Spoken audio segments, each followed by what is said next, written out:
It's very dramatic. Okay, good morning. I'm Commissioner Ed Rothstein. Can you believe it's September?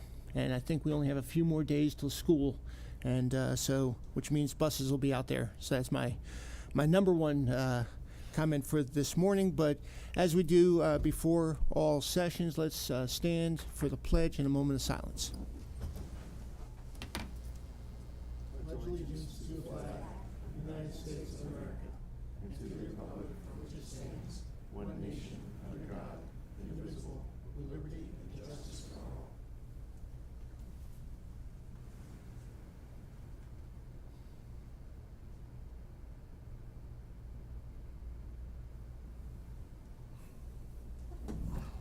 Okay. I do know Commissioner Wentz will not be joining us this morning. Commissioner Weaver will be.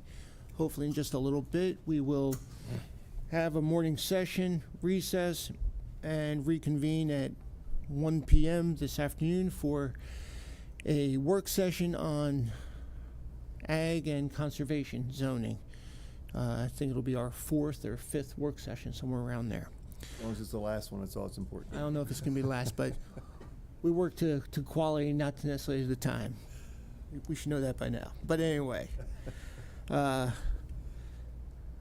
let's go through our priority carol amongst the three of us, and I do know we have a handful of proclamations, and we'll go from there. So, Commissioner Frazier, what's on your mind? Well, I think Commissioner Boucher was here as well at the tour of East Middle School. I have to say, looking from over here, you can't see how much is actually getting done. The structure, the outside and all, I mean, it looks like a lot's being done, and a lot is. It's moving forward. It's the good news is that they do plan to open it for students at the beginning of the next school year. And as things are going right now, it will be open for students at the beginning of next school year. Of course, we don't know what's going to happen with supply chain and all that stuff, so maybe I'm jinxing them by saying that, but it is moving ahead. The basic large structure is there. It just Wow. when you get there and you actually see it, it's like there's a lot done over there, because from here it doesn't look like that much. So that was a good tour we had. And yesterday was Overdose Awareness Day. It's something, overdose and of course drug addiction, I think it touches every single family somewhere or another. If not directly, indirectly, you know someone or something of that sort. So it's good to have the Overdose Awareness Day yesterday. Mental health is such a, I mean, the more the older I get, and the more I'm in this type of position, The more metal you get? Yeah, that goes without saying. The more I see this kind of thing, it's just mental health is so, it just seems to be like the root cause of most of the ills we have in society. It really does. Most people that are start on some type of drug or alcohol is to relieve some type of feeling or pain that they have on their own, and they're trying to self-medicate. It's not the best way to do it, but it is a way that people try to do and cope with that. And so the Overdose Awareness Day is very important, and just we as a board have put quite a bit of resources into mental health and helping people out and so forth. And I think it's just the right way to go, because if we could ever get that under control, other things will fall into place as well. And that's all I have. Thank you. Okay, thanks. And I know we're going to address a couple of those in proclamations in just a bit. Commissioner Boucher. Thank you. I want to applaud Commissioner Frazier for his advocacy and leadership on the issue of mental health and recovery. He is absolutely right. It touches so many of our lives, and together, collectively, with our awareness, we can help put a dent in this and bring the numbers down. And I also went on the East Middle tour with Commissioner Frazier. I want to thank the Board of Education, especially Kenny Kyler, for putting this tour together, because it means so much for us as a board allocating the resources to these projects, and to see them come together for the public is very important. It's so good to go out to these sites and update the public on what's happening. It's going to be very exciting. I believe that it might be the oldest school in the county still in use. No. It's an old school. It is old. But what's neat too is some of the facade of the old school they've pulled out and they're relocating it and incorporating it into the new building. And that's really good to have that connection from one school to the next, especially of all the citizens that have attended. I believe Tara Bertaglia said that her father went to that school, she went to that school, so it's very deep and ingrained in her community, so I applaud everything they're doing. Another thing I did, I went to a business open here at K&B Restoration down in Mount Airy, and I want to give special thanks to Mike McMillan, the president of the Chamber of Commerce locally, for coming out with the gigantic scissors that don't cut, so we have to have real scissors to make sure it cuts. What a wonderful bunch of people, and a wonderful small businessman there. He said he started out, I believe, in his barn, and has grown to have a commercial facility out there in Mount Airy. So it's a success story of small business in our community growing, and people are determined to keep being persistent and make their businesses grow. And I like that Mike there has his Orioles hat on. For those that don't know, the Orioles are in the postseason wild card hunt, so go O's. I'm very much happy about that. Another thing is the walk in the park. There's what's left of our schedule.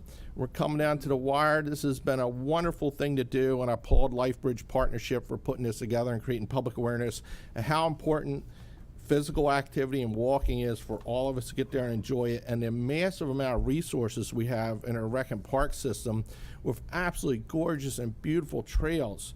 You can go to the website, you can look at the different trails that are available. They have a walking passport. You can go, oh, there's Chewy. He's the rock star of all this. He comes out to a lot of the events. And then we also have Walk in the Park Halloween. This is new. I love this. This is exciting. This helps introduce walking to our children. And so often the habits we have as adults are instilled into us as children with their parents. So take advantage of this and get out there and enjoy walking the park and have fun. And I think one last thing I want to cover is that on September 11th, the Historical Society of Carroll County will be holding a bluegrass concert up at the Union Mills Homestead. So if you're into history and you're into bluegrass like I am, go to their website and check it out. Hopefully there's still some tickets available if you want to attend.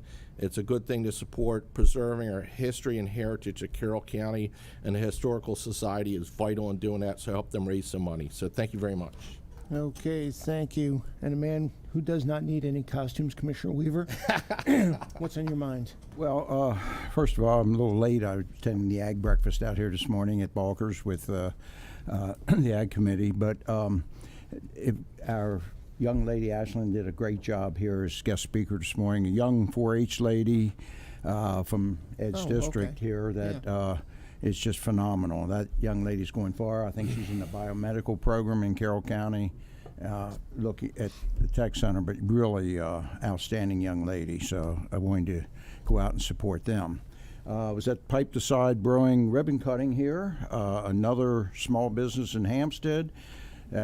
They do a tremendous amount for the community. They always support high schools, elementary schools, everybody in the community, plus veterans. And they, one of the few, when we did the veteran celebration this year, they were the first one on board, and tremendous support from that group. Commissioner, you got to stand in the front of those pictures. He was blocked You out. need to stand in the front when you can see get his those head. pictures taken. Oh, okay. Yeah, better watch that. It's like, where's Watt? Oh, there's Weaver. Where's Weaver? Hey, those guys are the ones who make it happen. We're just support, so we stand in the back. Let them get the credit they deserve. A beer may help.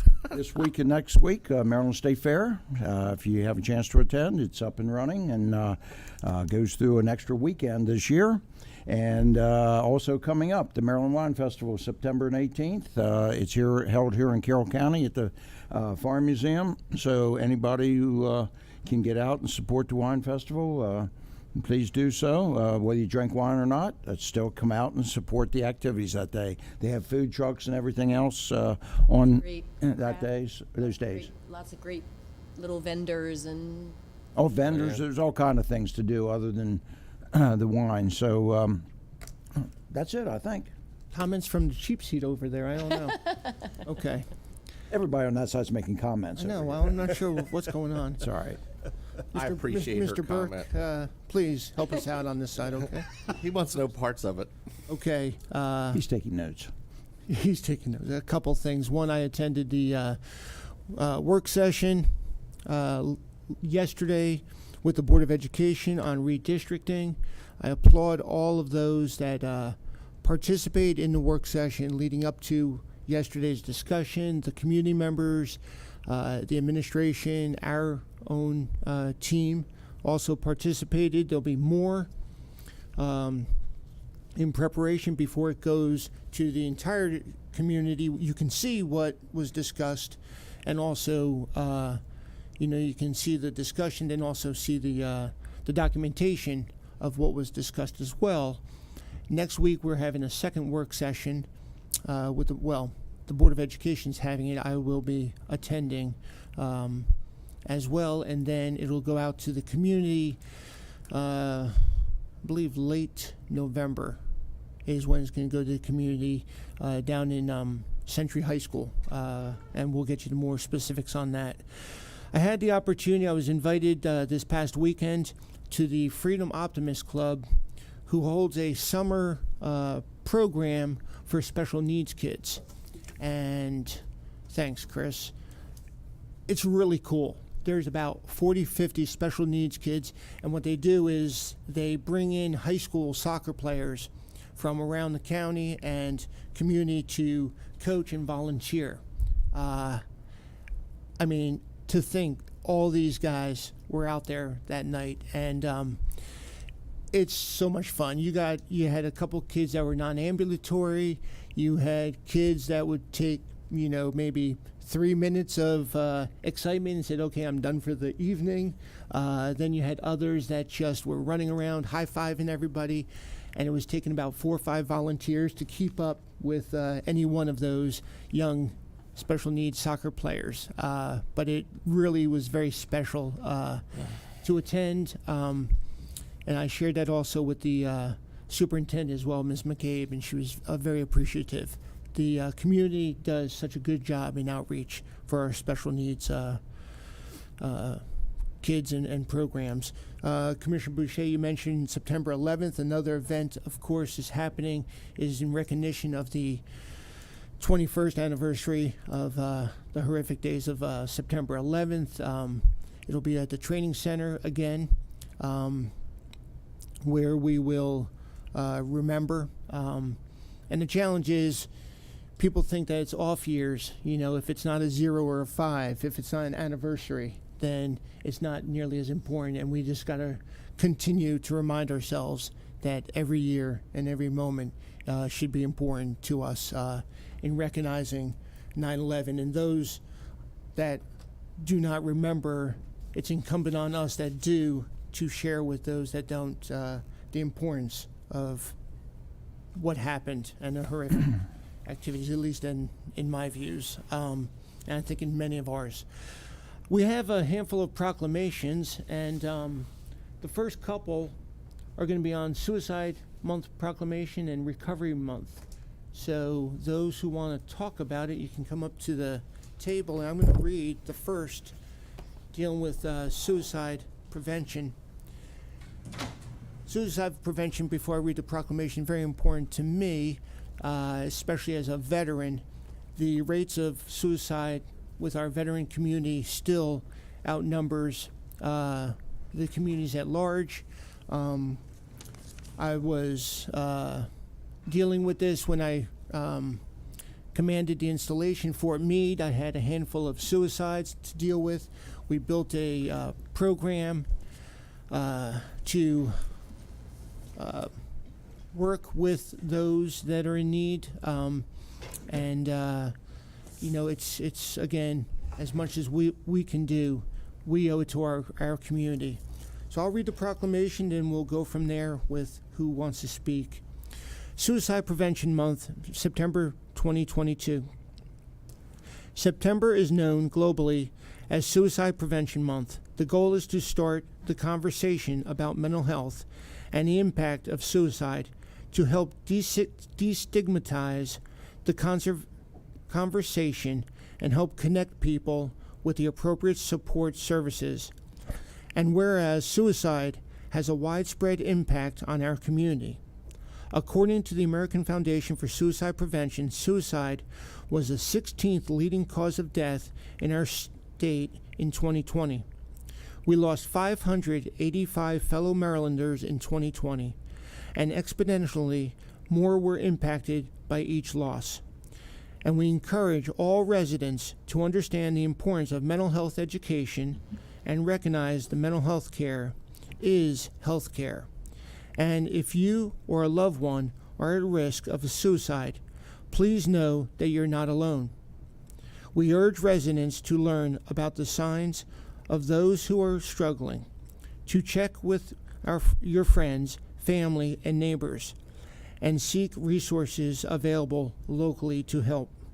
Now, therefore, we, the Board of Carroll County Commissioners, do hereby proclaim September 2022 as Suicide Prevention Month, and signed by all of us on this day, the first day of September 2022. Yeah, it's difficult because it's the individual, it's the family, it's the friends, it's the community that are impacted. And I like the word destigmatize. We've got to destigmatize the concerns and issues with mental health to continue to lessen suicide in our community. 585 is 585 too many in Maryland. Comments? Yeah, I do want to mention this leads right into 988, which just launched a few months ago. If you're feeling about doing harm to yourself or to other people, 988 is what you dial on your phone. You'll be connected with a mental health professional, a local mental health professional that can help you right then and there. Also, they could also line up some future counseling and stuff for you, whatever the need is. 988. Everyone always calls 911, but let's face it, why the police, number one, they're kind of overwhelmed. There's so many things they have to do. They've had some courses in this kind of stuff, but it's not the same as getting a full mental health professional there talking to you on the phone.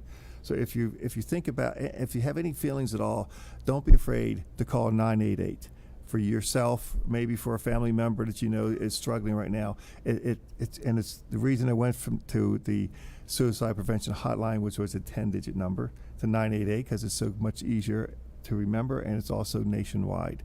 Anywhere you are having any feelings, any mental health issues or crisis, dial 988, get the help that you need, so we don't have to have another number added to that proclamation. Thank you.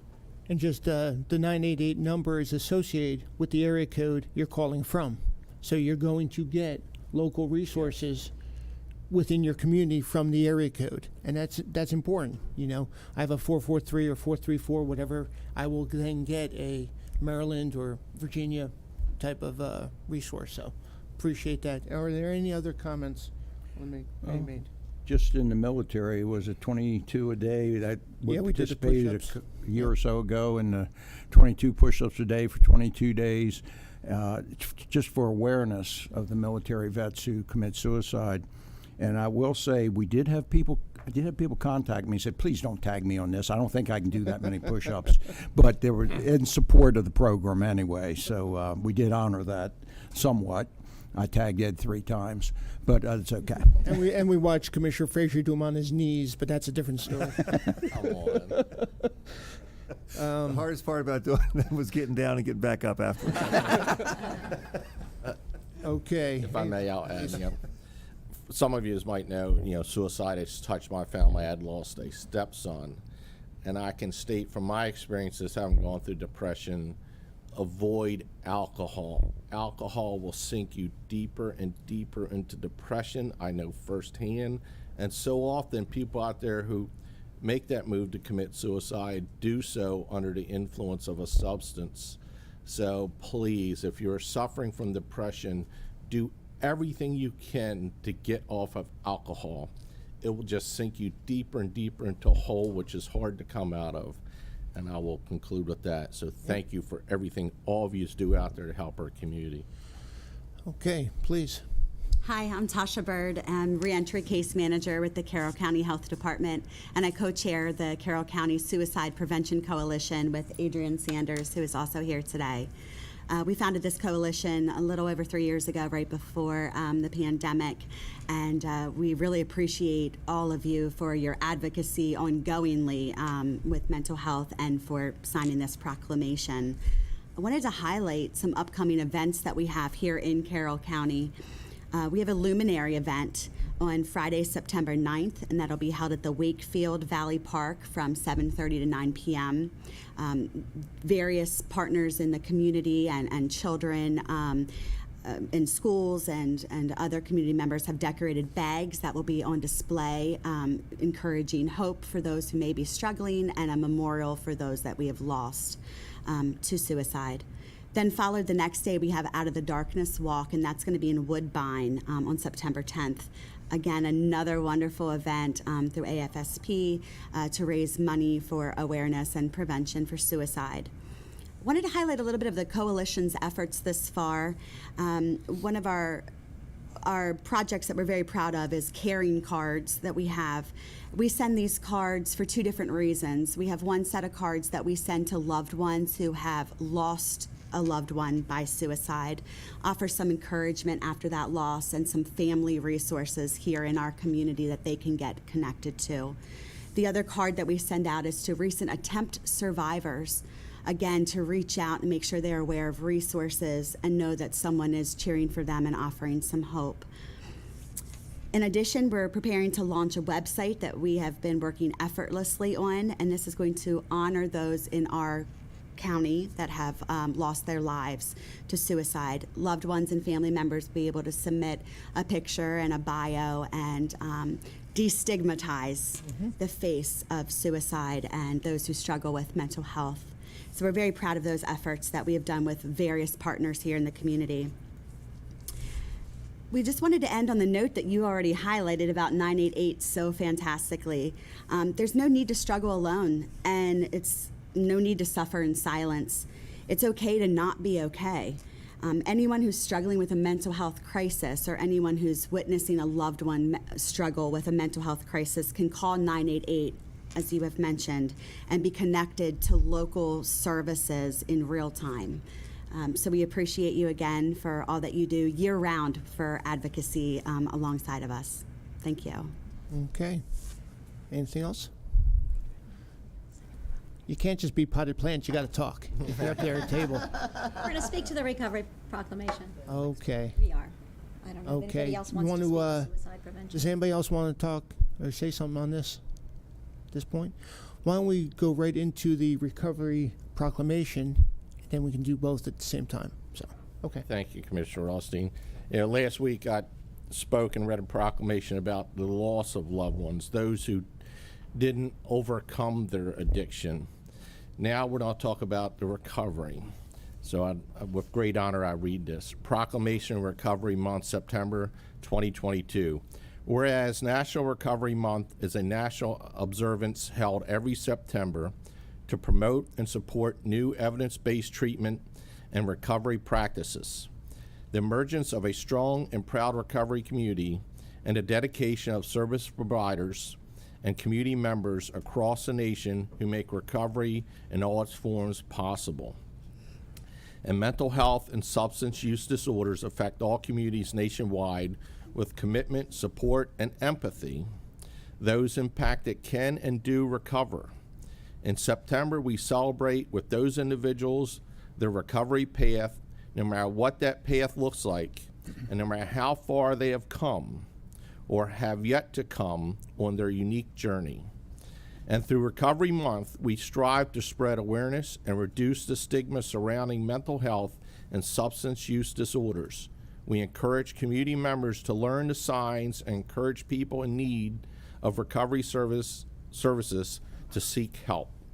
Now, therefore, we, the Board of Carroll County Commissioners, do hereby proclaim September as Recovery Month in Carroll County and commend this observance to all citizens. Adopted this first day of September 2022, the Board of Carroll County Commissioners does hereby proclaim and signed by all of us. Thank you very much. Any comments? Yes, I do have a few comments. Seek help was in a proclamation. If you need help, get help, because it's been my experience of what I have people that I know very close to me that are in recovery. You can't do it on your own. You can't do it on your own. Most people think, oh, I can handle this. You can't. When you think you've got to handle this, when it comes up and grabs you and pulls you back down.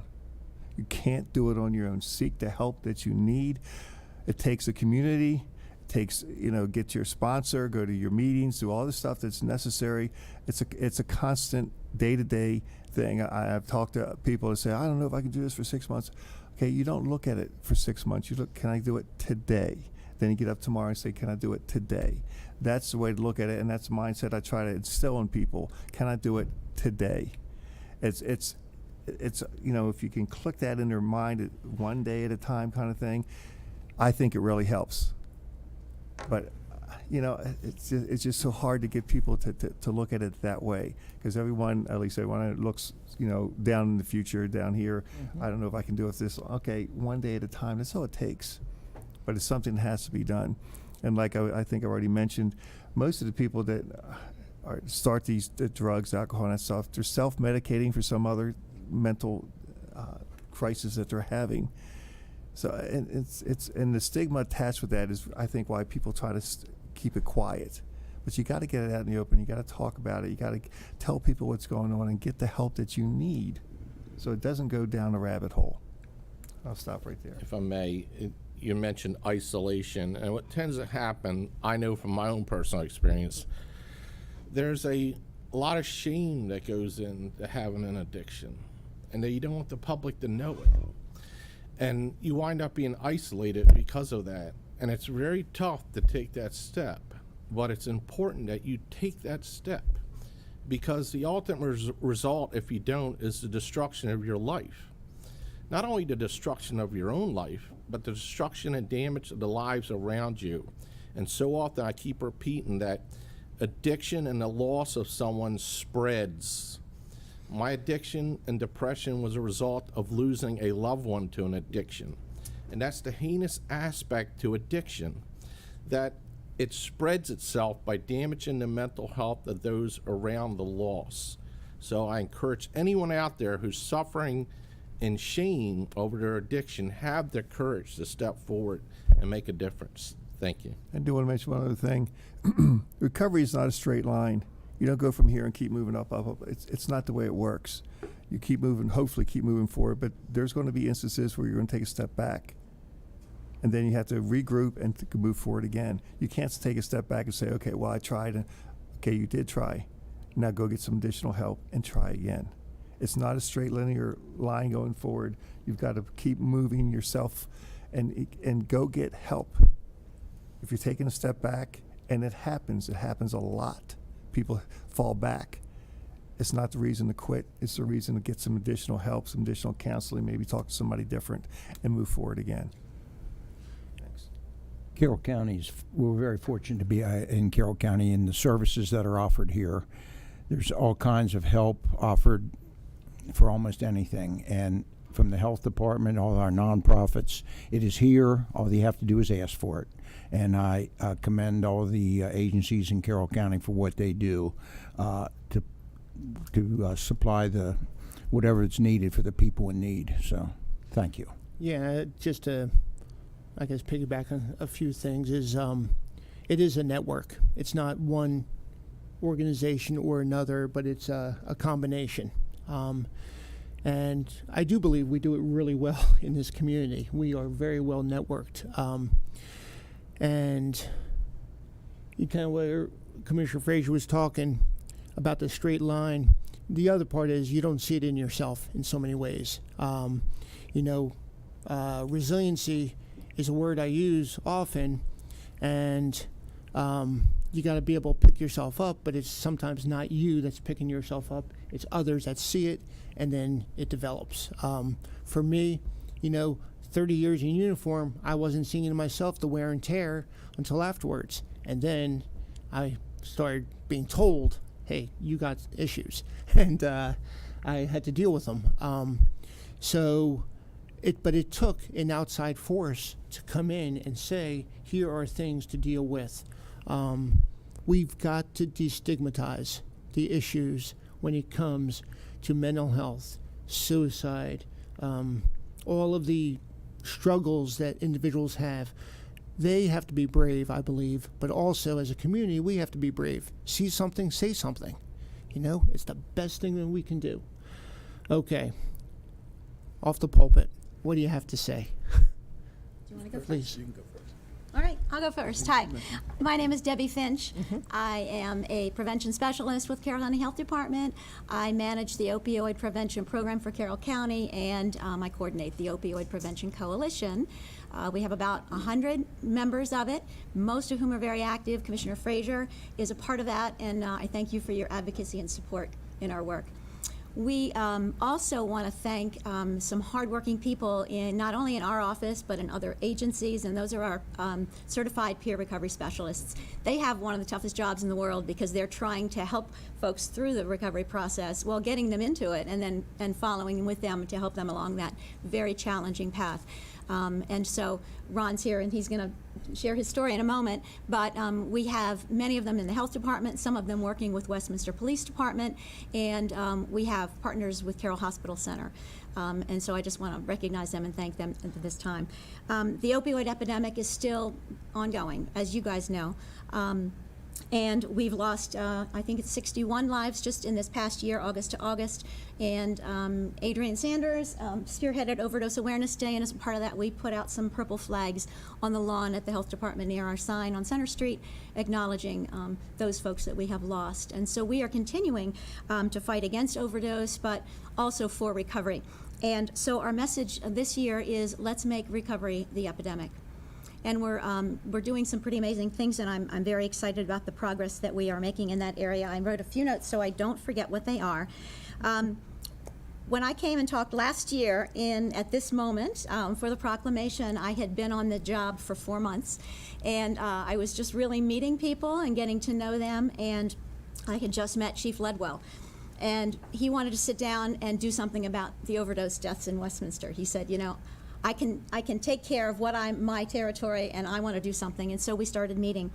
And in this past year, since then, we have done some absolutely amazing things, not unique to the nation, but pretty unique to Carroll County. And I just wanted to show you what we've done. So very quickly, we have, through the Westminster City Police, implemented the LEAD program, Law Enforcement Assisted Diversion. They are seeing, and COVID got in the way, clearly, but it is well underway, and they are seeing some great success in assisting people into recovery. And what a difference it's making already, and they're very proud of those numbers. They are doing a Leave Behind program with naloxone, and in the effort to prevent future overdose deaths. They are partnering with us and the state's attorney's office to hand out a Connection to Care card, which is a card that has some numbers on it, but they're doing more than just giving out a card. They are actually making the phone call for the person who has overdosed that doesn't want to go to the hospital and saying, here, you can talk to somebody right now. And we have a special line, in addition to, of course, Mobile Crisis and others, that is answered by someone in recovery overnight, where we don't have Mobile Crisis covering that. So we're excited about that. We also have an education and training program, and we were able to put, I guess, about 60 people through that program, 46 of whom were police officers and other staff at the Westminster Police Department. So very excited about that as well. All of that happening right now with the Westminster Police Department. We also started just about a month or two ago a quick response team for the first time. I'm going to let Ron talk about that, but they are already seeing success with that. And like other counties that have started it, it can make a huge difference because of the people that are working in it and what their background is. We developed a continuum of a care plan for overdose follow-up with Mobile Crisis and Carroll Hospital. We're all on the same page. We're working together on a team, and we have a new software program that is enabling the peer recovery folks. It's all of the agencies that are working to monitor and stay in touch with those folks to try to get them into recovery if they didn't choose to go already. And the last thing I want to mention is our ongoing partnership with the County Fire and EMS. We're about to launch the Leave Behind program with them. And we've got some training programs that we're putting in the works to be able to train all of those folks in the same training that the police are, which is science of addiction and the process of recovery and understanding that. So very excited about all those things. But 2 events coming up, I just want to mention. One is a special symposium on September 21st, which is a Wednesday at Carroll Community College in the Scott Auditorium. And we're calling it Make Recovery the Epidemic Community Solutions. And we are showing a nationally acclaimed film, which is fairly new, called Tipping the Pain Scale. And it features community stories of problem solving for the addiction epidemic. And we're pretty excited about that. One of the people in the film is a caseworker in the streets of Philadelphia, and she's going to be here and talk afterwards. We're going to have a panel discussion, and it's from 9 to 2, and it's free. And that's something exciting that we're hoping we're going to get a lot of community leaders and folks in the agencies coming out to see it happen, and then we're going to start hitting the ground running with some new programs. The other thing that I know you know about, but it's coming up on October 1st this year, is the Say No to Dope Walk, which is an annual event, a walk down Main Street. Last year, for the first time, we had a softball game, which was law enforcement versus recovery, and it was awesome. We're doing it again. The law enforcement team is going to come back and try to get revenge because they suffered greatly. However, the sheriff did mention that most of his staff, who were the key ball players, were over at the wine festival working. So That's an excuse. I know. I told him that as well. So anyway, they're going to come back. We're going to start the event at Westminster City Park this year, and walk down Main and head back. And then at the city park, we'll have the ball game. We're also going to have cornhole. We're going to have some free food, and we're going to be working on breaking the stigma. And that's what it's all about. You said food, so I'm interested. Okay. All right. Free food. Come on out. Thank you. Thank you. Sir? Good morning. My name is Deron Brody, also known in the community as Ron. I'm a peer at the Carroll County Health Department. I work for, in collaboration with the Westminster Police Department, for the QRT team, along with my case manager, Brooke Sessions.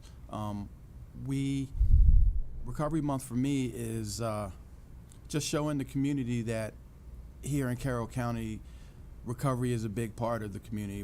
It's not all about the substance use. It's about, we also recover. I'm a person in long-term recovery from substance use myself.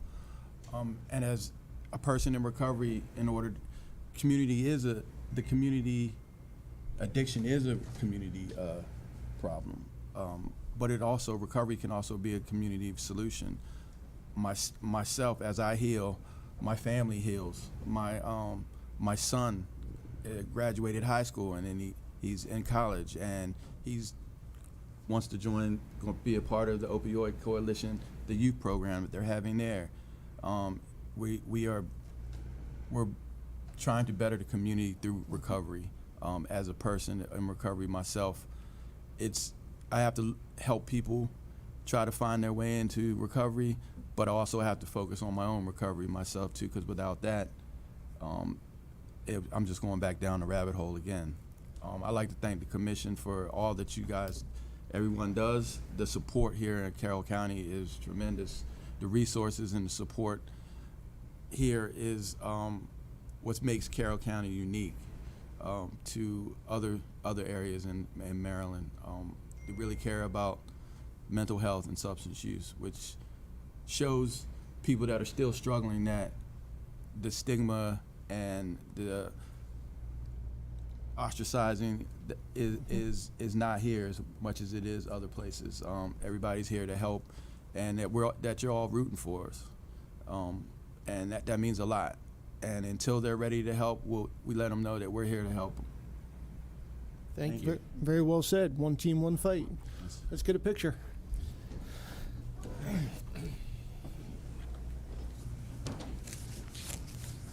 Magically, from the outside. It's like Oz.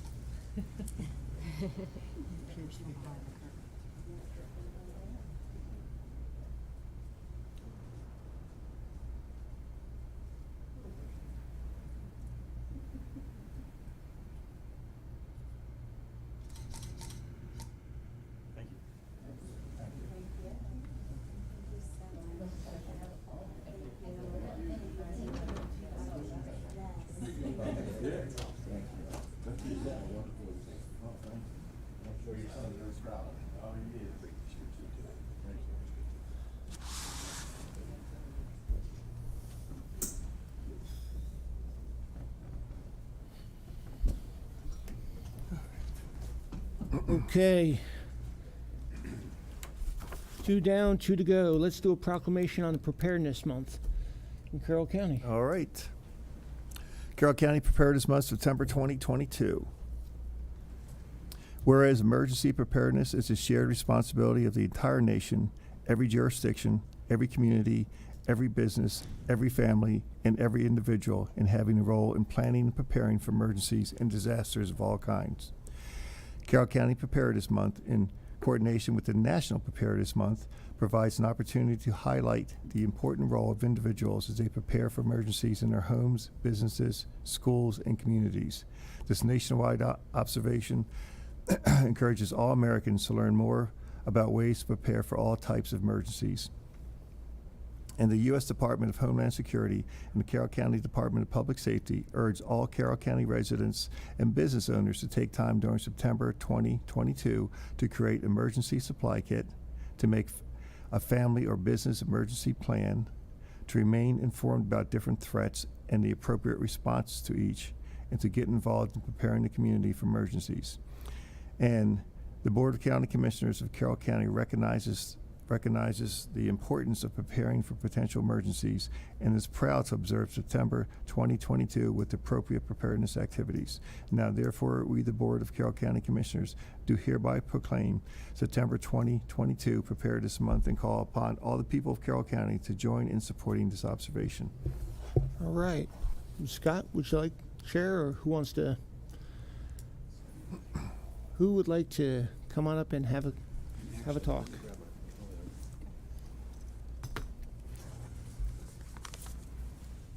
Thank you, Commissioners. All-star cast. Thank you. I think probably the most appropriate thing to do is ask the county's emergency manager, Ms. Hawkins, to speak to this. And we're also have the pleasure of having Matt Rodriguez, who is the emergency management assistant manager. So these are the folks that you turn to when things don't go so well, and they do a remarkable job of leading the county through a myriad of different things, from foul weather to whatever may happen. hazards of all nature, some natural and unfortunately some man-made. And they make you look good. Well, I appreciate you saying that. That takes a whole lot of work. So if Go I ahead, may, Val. If I may, Commissioner, Ms. Hawkins. Good morning, Commissioners. Thank you for the proclamation and the support of emergency management and all the preparedness efforts over the years. I believe that every year since Preparedness Month started in the early 2000s, Carroll County, the Commissioners have proclaimed September as Preparedness Month. And we know that a community that is better prepared for a disaster before it ever happens responds better and recovers faster and more effectively. And that's really where we want to be, right? We want to make sure that our residents and our community are in a better place to weather the storm, so to speak.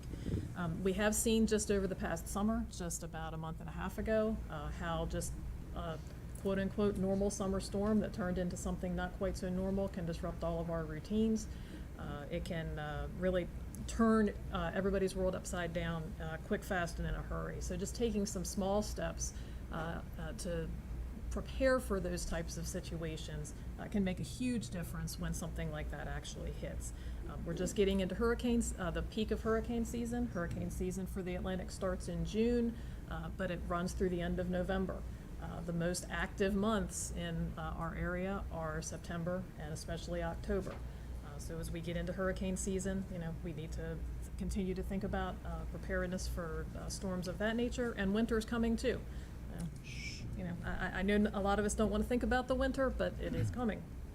So we That four-letter word. I didn't mention the four-letter word. So we encourage everybody to make a plan.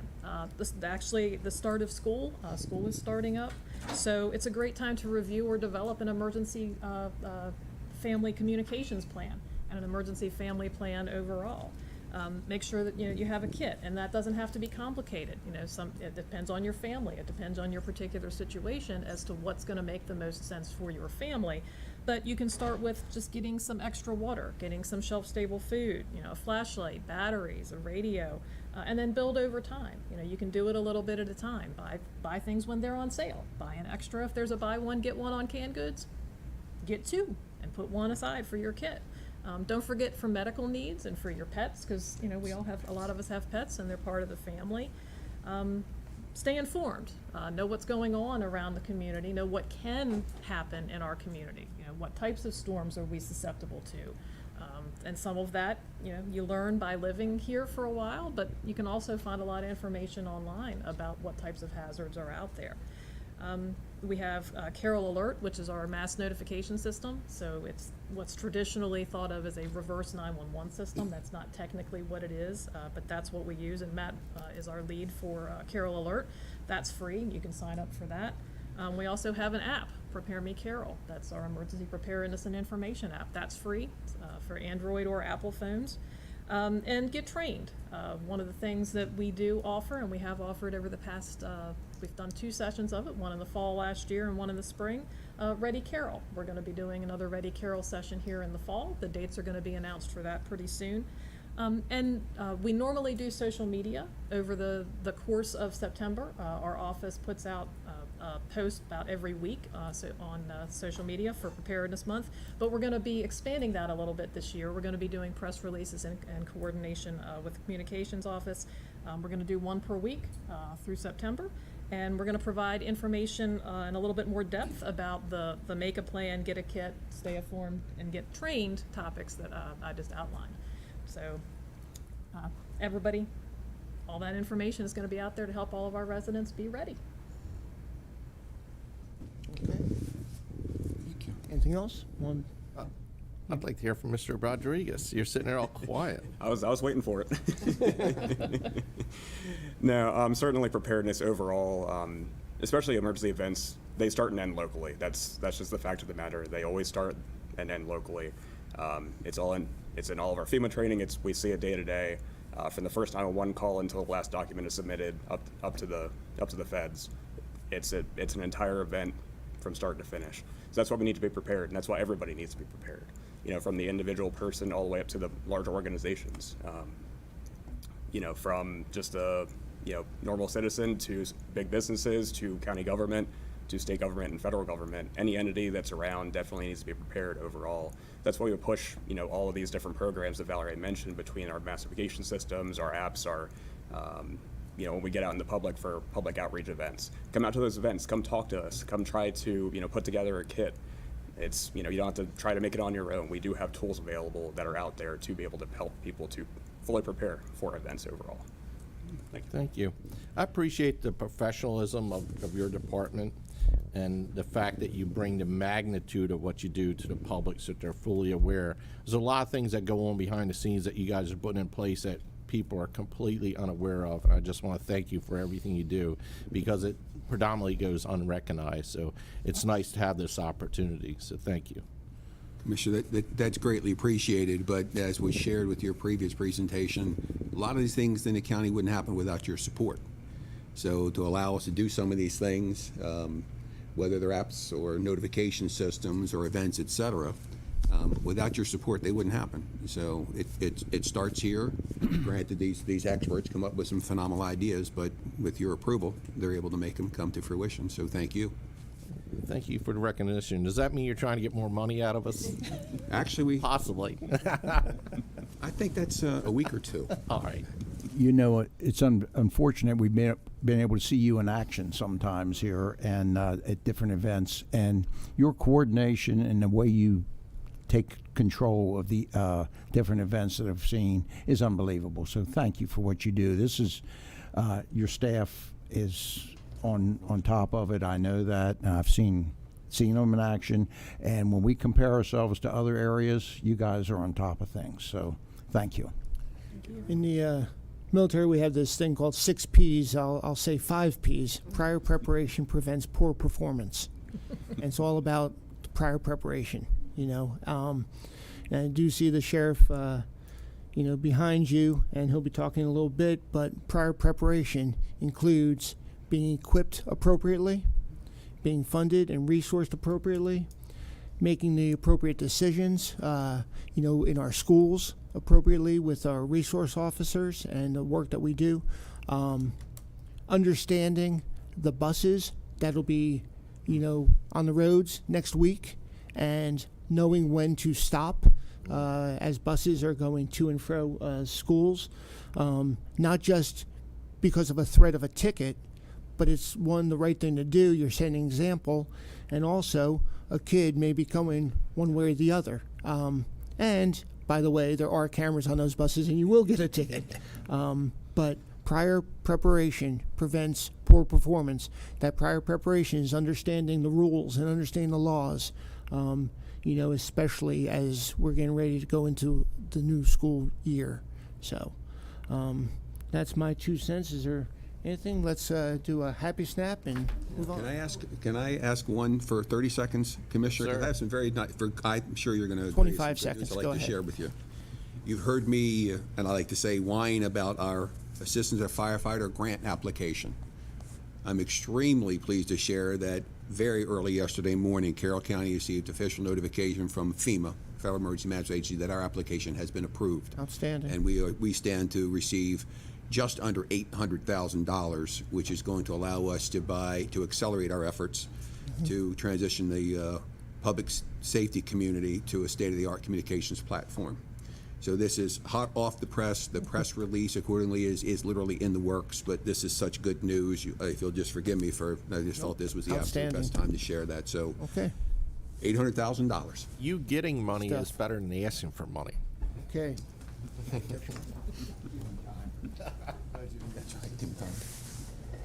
we can soften the target up. Y'all run for public office.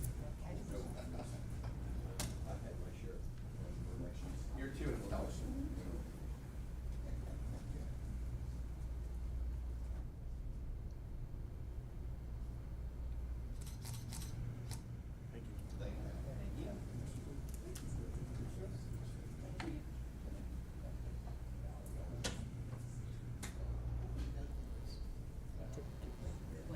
It was farther away. Because this moves. This can move.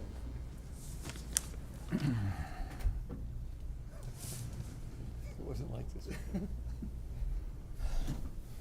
Okay, let's have our fourth proclamation dealing with the National Payroll Week. This is interesting. Up, Jenny. Jenny? Go ahead. Proclamation, National Payroll Week, September 5th through September 9th. Whereas in 1996, the American Payroll Association founded National Payroll Week to coincide with the celebration of Labor Day, and whereas the American Payroll Association and its more than 20,000 members launched a nationwide public awareness campaign that pays tribute to the nearly 150 million people who work in the United States and the payroll professionals who support the American system by paying wages, reporting worker earnings, and withholding federal employee taxes. And whereas the payroll professionals in Carroll County play a key role in maintaining the economic health of the county, carrying out such diverse tasks as paying into the unemployment insurance system, providing information for child support enforcement, and carrying out tax withholding, reporting, and depositing. And whereas payroll departments collectively spend more than $2.4 trillion annually complying with the federal, state, and tax laws, and where payroll professionals play an increasingly important role ensuring that the economic security of American families by helping to identify non-custodial parents and ensuring compliance with child support mandates. And whereas payroll professionals are increasingly proactive in educating both the business community and the public at large about the payroll tax withholding systems, and whereas the payroll professionals meet regularly with federal and state tax officials to discuss both the improvement in compliance with government procedures and how compliance can be achieved with less cost to government and business. Now, therefore, we, the Board of Carroll County Commissioners, support the efforts of payroll professionals and do hereby proclaim the first week of September 2022 as Payroll Week, signed by all 5 members of the board. Thank you. You did that very well. Thank you. Okay. Pay your taxes. There you go. Jenny, what do you have to say about this? Well, we appreciate you recognizing National Payroll Week. It's been I call them our unsung heroes behind the scene payroll because you don't hear from payroll employees and you don't want to hear from them because usually that means there's a problem.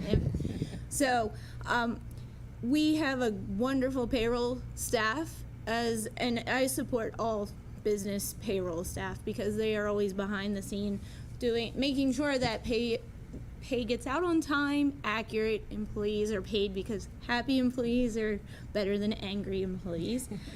One of the quotes that I like to use from the National Payroll Association, the Payroll Association, is that they coincide with Labor Day week because of payroll, and they say, America works because we're working for America. And I really like that quote. You know, without the payroll taxes, the income tax, we hear Ted talk about the income tax. That's what pays for roads and schools and all of this stuff. So, because we're withholding and properly filing for that. So with that said, they work through holidays, weather events, emergencies. They're behind the scene because payroll doesn't stop. It's always there. So this is Cheryl Hall, our payroll manager. I'll let her speak. She has a couple fun facts for Carroll County. Okay. Just for Carroll County. I've been an employee with Carroll County government and payroll for 29 years. So I've been here a long time. And with my staff, I've had one staff that's been faithful with me. Her name is Becky Unglesby, and she's been here with the county for 26 years. I've seen a lot of progress, a lot of good things. It's grown. With the pandemic, we've had to accelerate it with a minimal staff. We've always only been 2. We just got another person this year. Casey joined our team a couple months back, and we're glad to have her. We need all hands on deck usually. And seen a lot of progress through the years as a national payroll practitioner, like with my fellow payroll people. I can say we definitely work. We're always changing legislation. We're up on new things. We're trying to get new systems. With the pandemic, a lot of things accelerated to be electronic. Some of it was good, and I don't think some people were prepared. You know, like you said, preparedness means the world. You have to be on task. Deadlines are very critical. So it's great. Fun facts is that we have an average biweekly of 1,100 people that we pay. So we have a real shortened staff, but we get it done, and it's on time and everything. We've implemented some really nice virtual time card system, which we love. And, you know, just things like that. It was a $57 million payroll last year on a calendar year. And we're looking with elections to pay 1,500 people this time. So just some fun facts. You know, we only hear problems once they occur. Right. We never hear anything out of you guys, so that is great. That says we're doing things correctly. And we don't want that. We want everybody to be happy and cooperative. We love our employees. So. And you got a really cool boss, so, you know. No, Cheryl, thank you for the 29 years, and looking forward to the next 29 years of service that you will I provide. hope to be around that long. Who knows? We do have the rest of the payroll staff in the back. They're hiding in the corner, and our new bureau chief of accounting is hiding back there too. So just Okay. As a business owner, I understand how complex payroll taxes are, and there's a lot of moving components, and you spread that across all the personnel we have to coordinate with. You have a very complex and incredibly important job because we can be in a very bad situation if we mess up a small amount.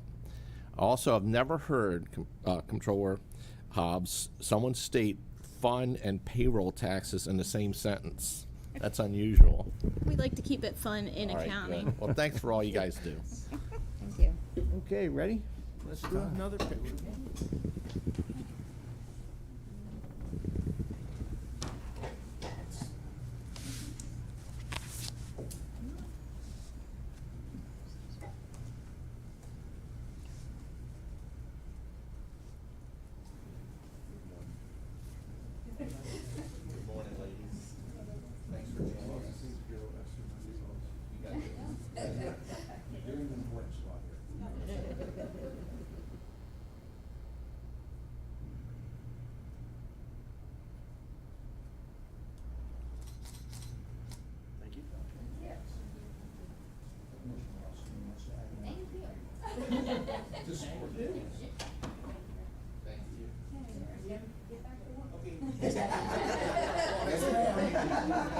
Payroll day.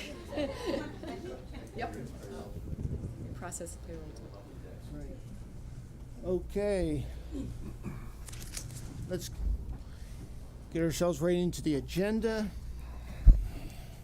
That's a lot of good stuff. All the way up to item 1, that's good. FY23 Child Support Administration Cooperative Reimbursement Agreement and Acceptance of the Award.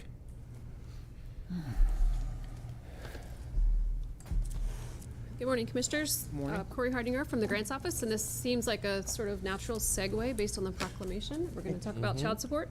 So I'm here with Magistrate Kathleen Brewer-Poole from the Circuit Court of Carroll County to talk about the FY23 Child Support Enforcement Cooperative Agreement. And just to note, this grant does have a county contribution, which is listed on the briefing paper, and those dollars are part of the budget process. So I will turn over to. Thank you. And the briefing paper that you have in front of you has I just wanted to add a little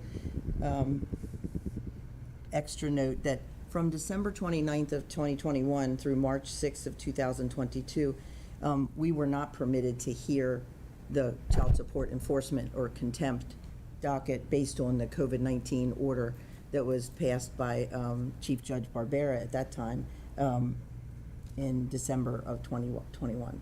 That was December 27th. So we began hearing contempts again the first week of March. And so obviously that affects some of the number. There's a slight decrease in the numbers that we were hearing monthly from last year. So I wanted to just account for that. Anything I can answer for you? But the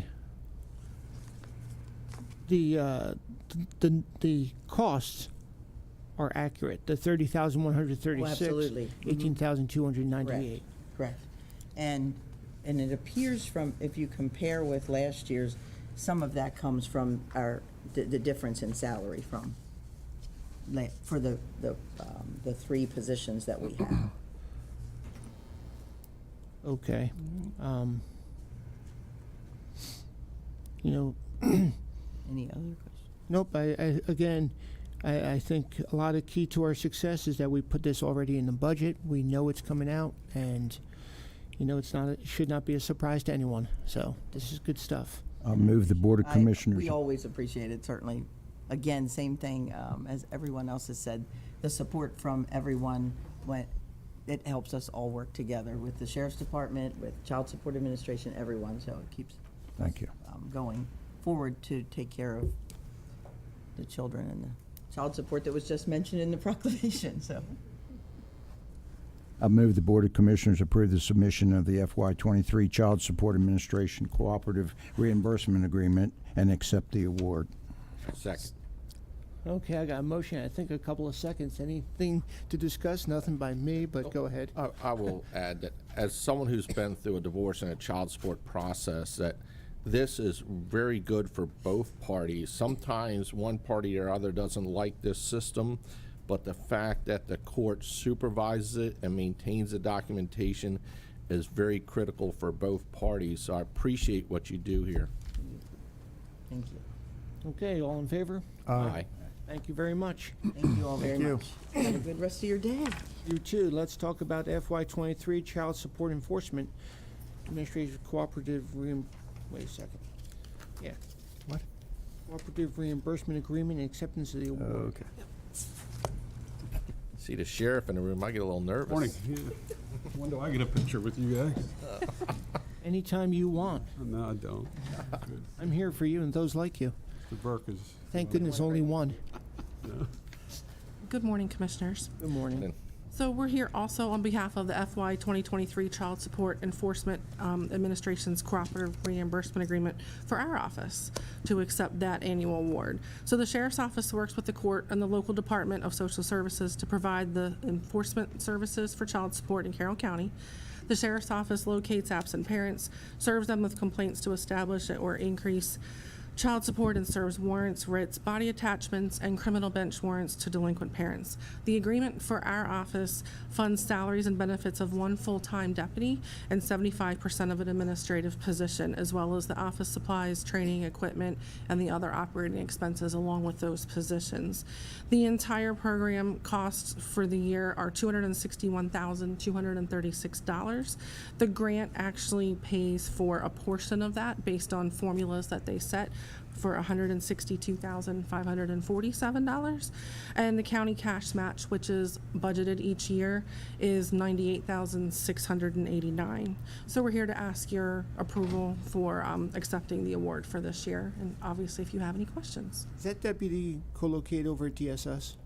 Is Mark Townsend's name, corporal. Okay. But, I mean, is it in that office over at Social Services? No, he works with them, and he runs all over the county. Okay. Okay. So he actually works, the administrative person there in the patrol area. Okay. Working together with all the paperwork that they need to do as well. Has this been running smoothly? Any glitches, or it's No, working? Doing it for it's been years doing- this way. going for years. Yeah. Good. We've always had someone assigned to that, although Mark's been in that position, I think, for probably. 5 or 6 years. Yeah. He was previously the New Windsor patrol deputy assigned to New Windsor. When we moved him out of there and put him in child support, he's outstanding at it. Yeah, he's no joke. You don't want Mark looking for you. Okay. Well, good thing I'm done with my child support. Yeah. Okay. Well, I'll move the Board of Commissioners approve the submission of the FY23 Child Support Enforcement Administration's Cooperative Reimbursement Agreement for the Sheriff's Office and accept the award. Second. Got a motion, got a second. Any discussion? Seeing here none, all in favor? Aye. Let's talk about the purchase of body-worn and in-car cameras for the Carroll County Sheriff's Office. This is a big one. This is a big one. Good morning, Commissioners. As mentioned, we are requesting your approval to award the purchase of body-worn and in-car cameras and related equipment to Motorola Solutions Incorporated at a cost of $1,428,999.53. This purchase includes the hardware, software, licensing, training, installation, and service maintenance for 5 years. Motorola Solutions Incorporated was awarded a competitively bid contract by the Commonwealth of Virginia, and Carroll County would be piggybacking this contract. The Carroll County Sheriff's Office was awarded a federal grant which will cover the funding of this equipment, and no additional funds should be necessary, and I will turn it over to Sheriff DeWeese and Vicki. Yeah, I'll let Vicki give you a little bit of the background, just to catch up to speed of where we're at so far. And it's not as easy as just saying, let's go ahead and purchase this equipment. There's some things that the federal government is requiring, but she'll explain that. So Commissioners, just to catch you up, roughly 2 to 3 years ago, we started this project, doing the research. A year and a half ago, there was an opportunity for federal funding through Jamie Raskin's office. We were able to submit that. Once the federal government went through and approved all that type of funding back in the spring, we were awarded that non-competitive opportunity. Still lots of hurdles, so we came before you in May to not only have you approve the application, because we still had to apply for that funding even though it was budgeted in the federal government's budget, and then also you approved accepting the award. So since May, we have received that official award, if you will, working on getting set up in all of the systems, and the next step then with getting that award is being able to start procuring and moving through our project. In addition to coming before you today to actually award this purchase to Motorola, we also have the same basic paperwork submitted in through the system. The Department of Justice requires a similar approval. So they look through all the documents that Maureen's department looked through, does the same thing, and basically says, yes, you're good, they're good with doing what's called a single or a sole source, because we're able to piggyback on a contract for the equipment. So between your approval and that approval, then we'll be able to move forward with purchasing. And this is just the beginning of an over year-long project. We're still a good, almost year away from being able to roll it out. Lots of moving pieces to this entire project. But this is the first step with starting to get things moving with equipment. And if you remember, there's a 2025 mandate on this that legislature enacted, and so we're trying to accelerate it based on the grant. We came to you during the budget session and explained to you exactly how we were going to develop this program. But this is a tremendous piece to the project. Now we are in the process, and Ms. McDonald and I've identified a corporal in my organization that will oversee that unit. But there's so many pieces to the project: personnel, space, equipment, training. We have an entire project set up that's going to take some time. It is not as simple as just buying this stuff, putting it in a car and saying go out and start recording it. There's a lot that goes into it. So. Do you have the personnel kind of lined up or in place to, once you get this, to So start we have reviewing? the pins. We have the pins because Okay. if you remember, we were reworking some pins that we have vacant within the organization. The challenge will be, like it is for you all and for me, once we start putting it out, is hiring the personnel for this particular unit. So I believe we've put a good program together, and we should be able to attract folks. But yeah, we've got all the logistics set. It's just taking the time to put it all together. I've said this before.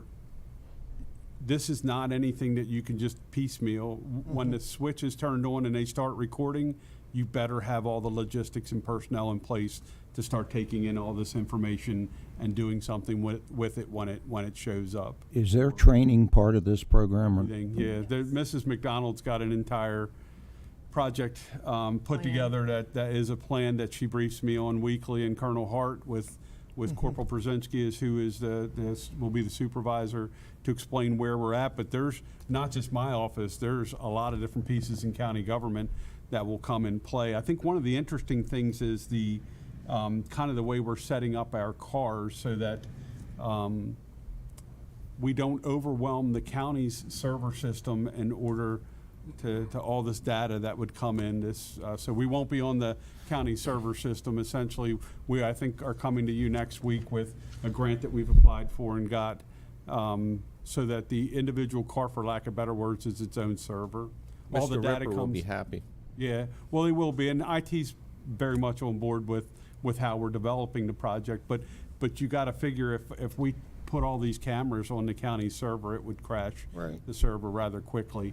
This is a system where the car downloads the data then goes up to the cloud, and it's kind of we manage how all that goes. So, and that's all part of the next couple of grants that we come through and present to you. Mrs. McDonald was able to work with grants management to look for those things and get somebody else to pay for it initially. So. Well, Ed, I'm sorry. Were you I was just going to say the tooth to tail on this is enormous, the tail. And I mean, it's from the analysts to all of the other pieces that are going to make this effective, because I agree with you. You put something in, half-baked, the expectation should not be that you're going to get a good product and service out of it. It's got to be ready, as soon as you put it in to use. And I think legally we could get ourselves in more trouble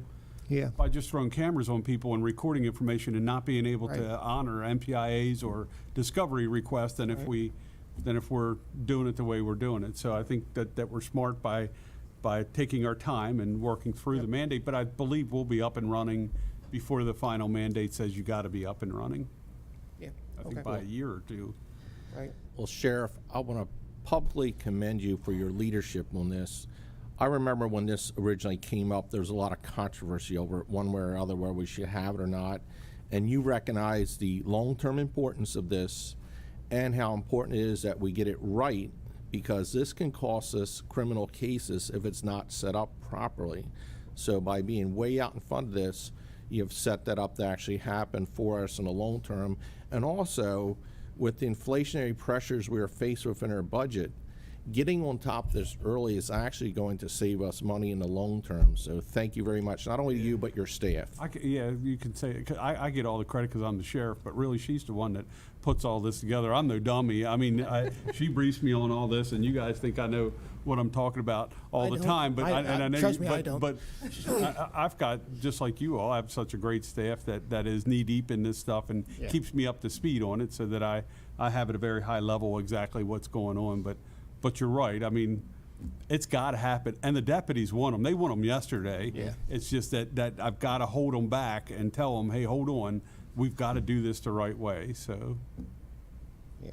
but we will be before you several more times, and then probably the next board several more times, and before this is all said and done when we're moving. Well, Mrs. McDonald, thank you very much for keeping him straight. She does a good job. There's no doubt about it. So. Okay.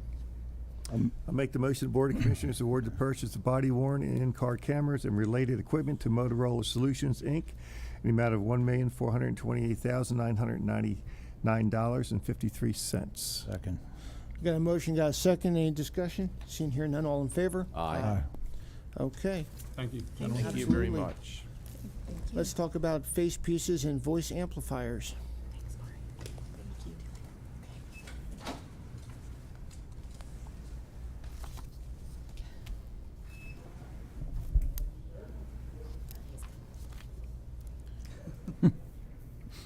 There they come.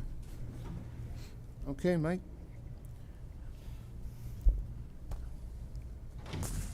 Go ahead, Maureen. Okay, we are here to request your approval to award the purchase of 130 AV 3000 face pieces and 60 EPIC 3 voice amplifiers from Municipal Emergency Services in the amount of $83,145. This purchase will be made through a Montgomery County contract that was competitively bid, and the amount is within the adopted budget. No additional funds should be necessary. And I'll turn it over to Michael and Kevin if you have any questions. Yes, and this is the regular issue self-contained breathing apparatus face piece.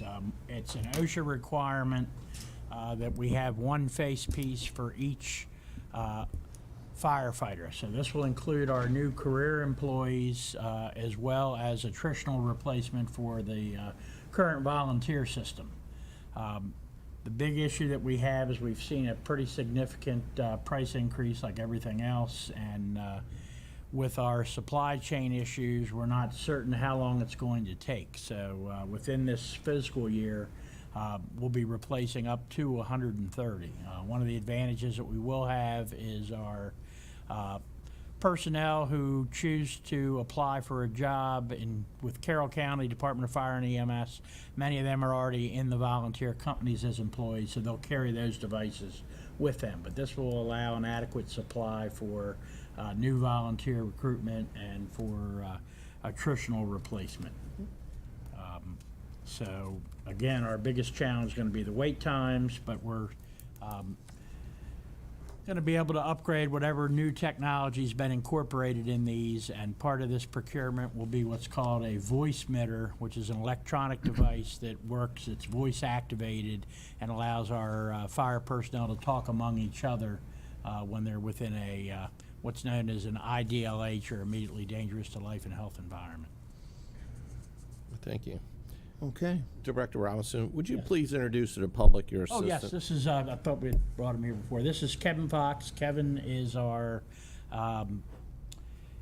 training, health, and safety officer. He works out of the Public Safety Training Center. In fact, he's now responsible for that whole facility. And Kevin comes to us after a career with Frederick County Department of Fire and Rescue Services, where he retired as a deputy chief.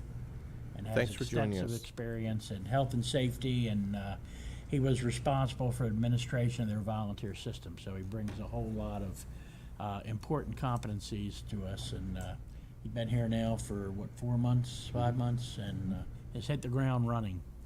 Well, I appreciate you coming on board. I know how big of a challenge this has been for Director Robinson with no staff initially, and as we expand your responsibilities, you're vitally important to serving him, so thank you. Thank you. Okay. Okay, I'll make the motion. The Board of Commissioners award the purchase of face pieces and amplifiers from MES in the amount of $83,145. Second. Got a motion, got a second, any discussion? Seeing here none, all in favor? Aye. Okay, gentlemen, thank you very much. Okay, thank you. Thank you. Maureen, 1 for 1. Okay, Mark, why don't you come on up here?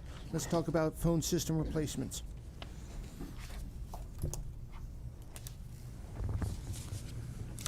Morning, Commissioners. Morning. Morning. Okay, we are here to request your approval to award the phone system replacement to term contractor Skyline Technology Solutions in the amount of $216,242.48. This amount is within the adopted FY23 budget and no additional funds should be needed. And I'll turn it over to Sixton and Mark if you have any questions. Okay, Commissioners, you know Mr. Sixton Cadell. He'll give you a little bit of a rundown on what's going on with the phone system replacement. Good morning, Commissioners. Like with most technology, our existing phone system has reached the end of its life. We get about 5 years out of everything these days. So this proposal is to replace the end-of-support routers as well as the software that runs behind them, so it would replace the server environment. The server environment would move to a cloud-hosted solution, and this proposal comes with would include 5 years of licensing to carry us through that whole 5-year life cycle of the product. So, and that's where you see that ongoing cost of $63,000 a year for years 2 through 5. Thanks. I have to say, when I was down at Mako, went to that Tech Expo on whatever day it was, and can't remember who I was talking to, but one of the vendors was talking to me, telling me how great Carroll County was, and he mentioned you by name, Mr. Sixton, how you were on the ball. I said, who? No, I'm just kidding. Mr. Frazier, I appreciate you mentioning Mako, and I want to give thanks to Director Ripper for the leadership and hard work you put into the technology packages and sessions that were down in Mako, because I think all of us in government now watch the news and we see how vitally important it is that we maintain the latest in technology and IT to protect us from being held hostage or whatever they call it when they hack into your system. So thank you very much for all the hard work you put into that. It was worthwhile. Thank you. With that, I'll make the motion. The Board of Commissioners award the phone system replacement to Skyline Technology Solutions in the amount of $216,242.48. Second. Got a motion, got a second? Excuse me, any discussion? Seeing here none, all in favor? Aye. Aye. Okay, let's talk about Westlaw Services. Okay, we request your approval to award the support renewal of Westlaw Services for the state's attorneys and county attorneys' offices to Thompson Reuters in the amount of $26,013.24. Thompson Reuters is the current term contractor. This amount is within the adopted 23 budget, so no additional funds should be necessary. And again, I'll turn it over to Sixton and Mark. Westlaw provides research for case laws, rules of law, ordinances that are no longer available in book form. It also gives them the ability to clear investigations, to use to look up current addresses for business personal property tax bills, and acquire Social Security numbers and date of birth for military affidavits needed for complaints filed in the Maryland courts. This is the one software package that Tim uses, and this is the first time we are before you for this because it's the first time it's been over $25,000 for a year. I would just say, I remember electronic legal research premiered about 40 years ago, and it was the equivalent of remember your Watts line? You know, only very special people had this Watts line because you wouldn't get charged for long distance phone calls. Now, of course, you pick up the phone, and call anybody. Are you dating yourself? I am. The hardcover books are now are not the norm. Everybody has one of these electronic libraries, but the nice thing about keeping the hardcover books is it is a nice backdrop when I need my picture taken. Very scholarly. So, and as Mark said, the other service it provides information about potential defendants that is not readily available to the public. So we need I don't ask you for much, but we need this. And if not for me, the state's attorney really The needs puzzled look is scholarly work. Okay. So, okay. I think eventually attorneys just all get like a poster of books and put it on their wall. With our Attorney's endorsement of this. I move the Board of Commissioners approve the support renewal for Westlaw Services to Thompson Router Incorporated in the amount of $26,013.24. Second. Got a motion, got a second, any discussion? Seeing here none, all in favor? Aye. Okay. Thank you very much. That wouldn't have made it without our attorney's endorsement. Mr. Daggett, why don't you come on up here and let's talk about Piney Run Park playground repairs and replacements.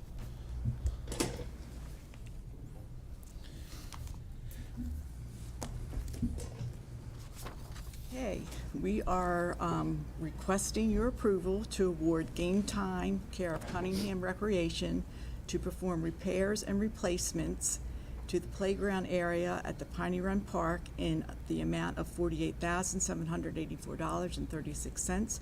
This work is being performed through an Omnia Partners contract that was competitively bid.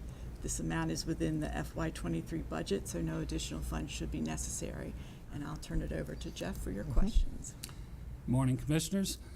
Just for further clarification, this is the playground equipment that is located closest to the reservoir down at the bottom of the hill. What we are looking to do is replace the poured-in-place rubber surfacing that is under that play equipment. We've had some issues related to water that is collected under there. It needs a new under drain, additional stone to help with that drainage, push the water away from the playground, and that'll help extend the life of the surfacing. While we do that, we're also going to replace a small piece of equipment, a spinner. Currently doesn't spin, it flops, and we can't very well call it a spinner if it's not going to spin. It's a flopper? It's a flopper, yes. So that's about $2,000 out of this total amount. Okay. But those things have been incredibly popular at the other sites, so we look forward to getting that back in and having it functional. Floppers or spinners? Spinners. Okay. We discourage flopping, just like the NBA. How long has the surface that's down there right now been down? The playground was installed in 2014. That is the original surfacing. Normally it lasts longer. It's because of this water issue that we've had issues with it. We have on occasion had situations where we have to replace sections, which is usually due to concentrated use or potentially vandalism. In cases like that, we can cut that area out and replace a small area. Because of the type of damage here and being related to the water and the drainage, we have to remove the entire surface. Well, I want to commend you for all your leadership over at Piney Run. I know over a few months we had a little bit of issue of employment and citizens and all that. And if possible, I'd like to go out there and do a tour of Piney Run with you or a staff member, give the public an update, put the positive image forward that everything's in place, everything is okay, and especially try to promote some of the fall activities you have there. That is phenomenal what you guys do with the hay rides and the fires and all that. Any publicity I can offer to do, please get in touch with Kathy, my assistant, and arrange for me to come out there and do a little bit of promotion for you. It's a tremendous resource. And half of it's in my district, half of it's in Commissioner Rothstein, and their constituents under love that park. So any positivity I can put on the park, I will help you with. I appreciate it. No, those hay rides have become very, very popular. We do fall hay rides. We also do them with Santa towards the end of the year. A little chilly, but... Is that Santa Weaver, or...? What can I say? Ooh.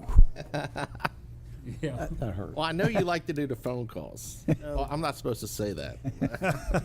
I think things are going very well out there, and I Yes. appreciate, getting the boathouse open and everything, and the hirees and all the work. I don't know if you saw prior to Carol, I shared, I don't know if I shared with you the Freedom Optimist Club, how they host the special needs. Oh, they do a wonderful job with that. It's incredible. I mean, I was out there and, just for an hour or two, and I did share with the public school system. They had, I think, 40 or 50, and last year they had like 20 special needs, so it continues to increase. And they do it all word of mouth and a little bit what you share, as well. So Freedom Optimist Club really appreciates that partnership with you. Just want to share that with you, so thanks. They've been a great organization to work with. It's amazing. They're huge too. I mean, they are just a big organization. So, okay, I'll move the Board of Commissioners approves the repairs and replacement work at the Piney Run Park Playground to game time in the amount of $48,784.36. Second. Got a motion, got a second. Any discussion? Seeing here none, all in favor? Aye. Okay, thank you very much. Thank you. Chris, we have anybody on the phone? No one on the line. Okay, any public comment? Nope. Okay. Have a Boy Scout here to recognize too. We do have a Boy Scout here to recognize. Sir, what was your first name again? Will? Okay. So I got the opportunity to speak with Will, and he's getting his communications badge by attending this morning, and we'll be going to Winter's Mill in a few days, right? So look forward to that. Will, one thing, just to let you know, we, the board, at least me and my colleagues, I'll just say, enjoy working with the Boy Scouts, recognizing those that achieve Eagle, and providing proclamations and being a part of the community. I think Carroll County is on the forefront of so many communities in Maryland and our country in promoting Boy Scouts and Eagle Scouts. It's very favorable across the county. So, definitely best of luck for beginning at Winter's Mill. Hopefully you were able to learn something this morning. Like I shared with you, it's all about money coming in and money that we spend, or and if you listened, you saw that everything that we spent, one of the very important lines was it was already in the budget. So we put it in the budget and then we spent it, just like a checkbook, and that your parents would do. But really, thank you so much for being here this morning, okay? If I may add, the leadership and character attributes that you will accumulate or have accumulated in your position will prepare you to be a leader in the future for your community, not only potentially in civic duty, but also in the private sector. So you made a tremendous move of your life doing what you're doing, so thank you. And I was very impressed you stayed awake through the whole session. That's because you weren't speaking. Actually, I was impressed you stayed awake. No, I'm kidding. It's tough. Okay, anything for open admin? I have one thing. Just real briefly for your information as well as if our viewing audience, we were notified yesterday by the City of Westminster that they were just recently notified that the railroad that goes right through Correct. 27 and Main Street there in the middle of Westminster will be closing that intersection for track repair and replacement from September 9th through the 19th or 18th. or Correct. 19th. We have staff currently, Westminster City and the railroad and county staff are all meeting as we speak about that. I don't have any more additional details, but that's the plan at the moment. And I do know some state signs are up already Saw talking about that closure. So, but I appreciate it. Just continue to get the word out because, it's going to definitely disrupt the area down there. There's already a blinking light on Main Street right now by the gas station, by Carroll. So, yeah. Carroll Arts Center. What's that? Out of Carroll Arts Center is what you're talking about? No. East of that, all the way down Main, by the gas station. Oh, okay, I know what you're talking about. That might be a Other result side. of last night's power glitches that BG&E was experiencing. Oh, sorry, yesterday during the day. I don't know, Earlier, but yeah. okay. So, but anyway, anything else, public? Okay. When you come on up, let's talk about the agendas. Then we will recess until the afternoon. Okay, hopefully all will enjoy a long weekend. The county offices will be closed on September 5th in observance of Labor Day. On Tuesday, September 6th, I will be participating in South Carroll Rotary Club breakfast down in Eldersburg. On Wednesday, Commissioner Frazier and Weaver will be attending the opioid senior policy. I won't be attending that. Okay. Commissioner Frazier will be attending. It'll be a virtual meeting. Won't be the same without you, Commissioner Weaver. On Thursday, we will go into open session, starting at 9. And currently, we'll be talking about the FY22 operating budget adjustment, acceptance of FY23 police accountability, community and transparency grant award, purchase of lamp posts, DPW. I think this will be Mr. Boki's first opportunity to get in front of us as DPW. A loan request from Tawnytown Volunteer Fire Company. Loan request from Lineborough, since Tawnytown's doing it, Lineborough is going to follow suit. Volunteer Fire Company. And then there will be a tour of Charles Carroll Community Center, and all of us will be attending that at 2 p.m. on Thursday afternoon. Nothing scheduled right now on Friday or Saturday. Commissioner Frazier has the podcast on Sunday. There'll be a 9/11 ceremony over at the Public Training Center. It'll be hosted by CC Visa, and currently all 5 of us will be attending that at 8:30 that morning. The following week, on September 12th, at 3 p.m., Transit Advisory Council. Commissioner Frazier will be attending. Town of Mount Airy Town Meeting, Town Hall. Commissioner Boucher will be attending. On Tuesday, Tawnytown Lions Club 75th anniversary. Commissioner Wance will be attending that in Kemar. At 7 p.m., I will be participating in the Ag Center Board meeting. Wednesday, we have nothing scheduled. Thursday, open session begins at 9. Community Development Block Grant from our Citizen Services. It'll be, prior public hearing was September 5th, 2019? No, that doesn't make sense. No, these block grants take a long time. This is the wrap up of a Okay. project that started several years ago. So West End Place expanded and changed their facility down the end of Main Street in Westminster, and so this is the wrap up to that, as is. And then the second block grant has to do with COVID round 1. And then we'll be talking about consideration of bond authorizing resolution from Ms. Hobbs, which does remind us that we will also be working, as the staff is working, towards our bond rating meetings coming up later on in late September, early October? Beginning of October. Nothing scheduled on Friday the 16th nor the 17th, and Commissioner Boucher has the podcast on the 18th. I need a motion to recess until 1 p.m. So moved. Second. I got a motion in a couple of seconds, therefore there's no discussion. All in favor? Aye.